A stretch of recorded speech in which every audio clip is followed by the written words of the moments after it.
अगर किसी की 15 साल की नमाज कज़ा हो तो क्या वो हज नहीं कर सकता और अपनी कज़ा नमाज कैसे पूरी करे? अगर किसी के ज़िम्मे क़ज़ा नमाजें हैं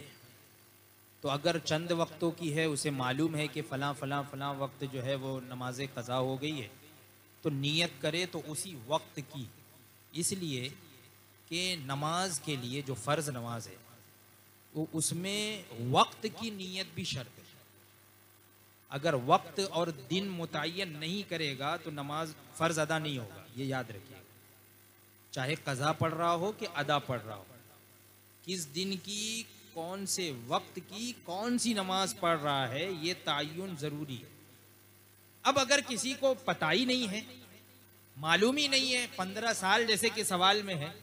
कि 15 बरस की नमाजें क़ज़ा है, मालूम नहीं है कि कितनी क़ज़ा हुई है, फ़जर ज़्यादा हुई होगी, ज़ोहर कुछ कम हुई होगी, असर उससे कम हुई होगी, मगरिब जो है और कम हुई होगी, इशा ज़्यादा हुई होगी, या जो है वो ज़ोहर की ज़्यादा हुई है, जो भी है। तो अब अगर इतने सालों की नमाजें अगर उसके ज़िम्मे क़ज़ा हैं तो तखमीना लगाए, हिसाब करे, हिसाब जोड़े कि ये 15 बरस में कितने दिन हुए, जोड़े कितने दिन होते हैं, कैलकुलेट करे, उसको जोड़ के लिख ले कि ये इतने दिन हुए। अब इतने दिन हुए, अब इन दिनों में एक साल या एक महीना, एक महीना अगर लिया जाएगा तो आसानी होगी कि हर महीने मैंने ज्यादा से ज्यादा कौन सी नमाज छोड़ी है, यानी कौन सी नमाज ज्यादा छोड़ी है और ज्यादा से ज्यादा कितनी छोड़ी है,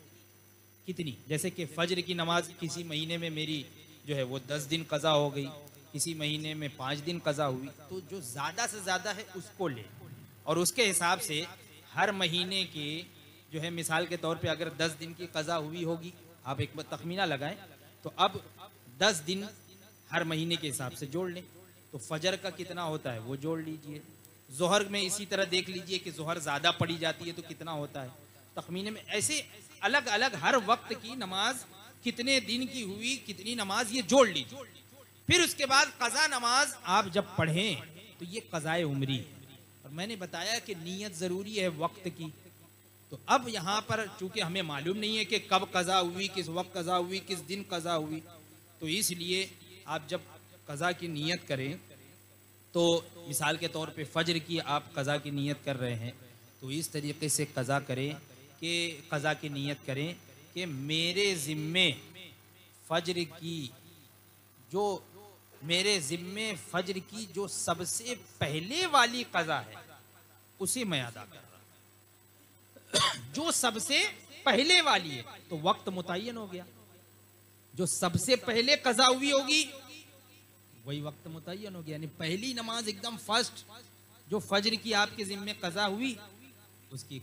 उसे अदा कर रहे हैं। अब जब ये अदा कर लिए वापस नियत करें तो वैसी ही नियत करें कि मेरे ज़िम्मे जो सबसे पहली, जो मेरे ज़िम्मे जो कज़ा नमाजें उनमें सबसे पहली वाली, तो वो चूंकि उससे पहली वाली अदा हो गई तो उसके आगे वाली पहली हो गई, फिर ये भी अदा हो जाएगी तो फिर उसके आगे वाली पहली हो जाएगी। इस तरीके से ये नियत कि सबसे पहली, या फिर नियत करे सबसे आखिरी, तो जो सबसे आखिरी में होगी वो अदा हो जाएगी, तो फिर उसके बाद वाली वो आखिरी हो जाएगी, उससे पहले वाली वो आखिरी हो जाएगी। इस तरीके से नियत करते चले जाएं और कोशिश करें। मैं ये नहीं कहता हूं कि 24 घंटा मस्जिद में रहें और सिर्फ कज़ाए उम्री ही पढ़ते रहें, नहीं, लेकिन कोशिश करें जब भी वक्त मिले, मयस्सर आए, तो आप कज़ा नमाजों को जल्द अज जल्द अदा करने की कोशिश करें। इसलिए कि उम्र का कोई भरोसा नहीं, ज़िंदगी का कोई भरोसा नहीं है, तो इसलिए जल्द अज जल्द कज़ा नमाजों को अदा करने की कोशिश।